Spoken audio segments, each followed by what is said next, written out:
Yesterday, he had his last class for high school. And yesterday, we had our last test. And so the parallels were obvious to me that the police academy is just like high school.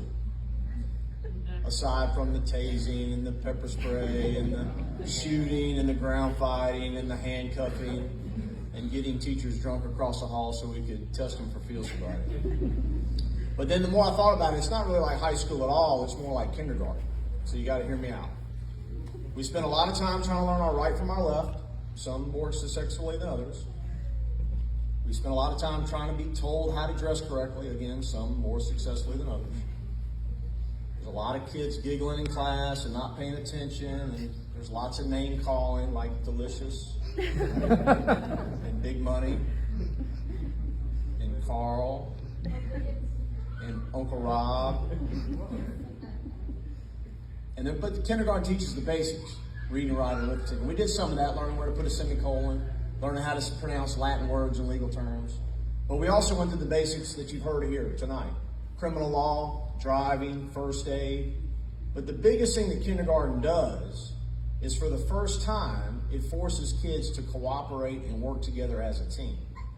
And if we've done anything over the last 17 weeks, we've done that.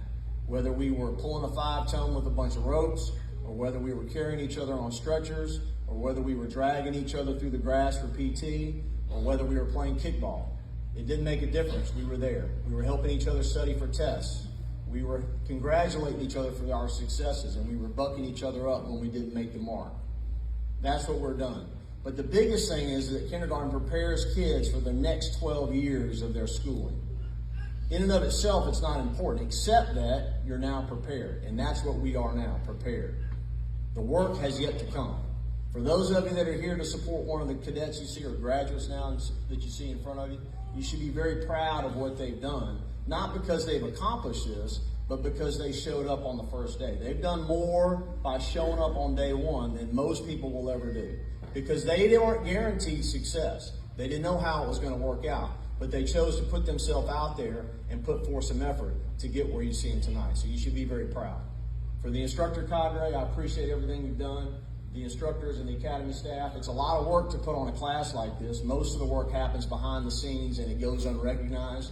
So on behalf of Class 68, I want to thank you for everything that you've done.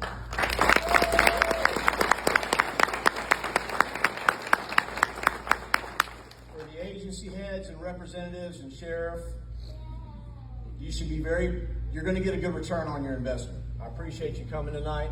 But you sent some prospective cadets to this academy, and now they're coming back prepared. They're prepared to be trained, they're prepared to be led, and they're prepared to be supported, so don't disappoint them. And from my classmates,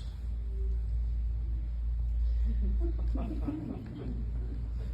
don't know why you're laughing at that. No, listen, we have one of us that went through the entire 17 weeks with us and wasn't able to be here tonight. Where you at? Callahan.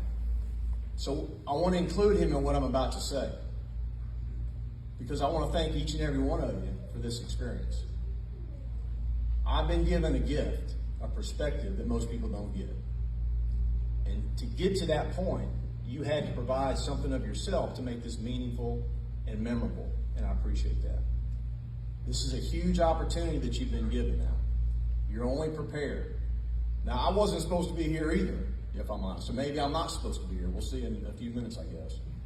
But the reality of it is that you're going to go forward. This is the last time we're going to be together as a class, right? I'm not going to be here again. We're not going to be here again as a class.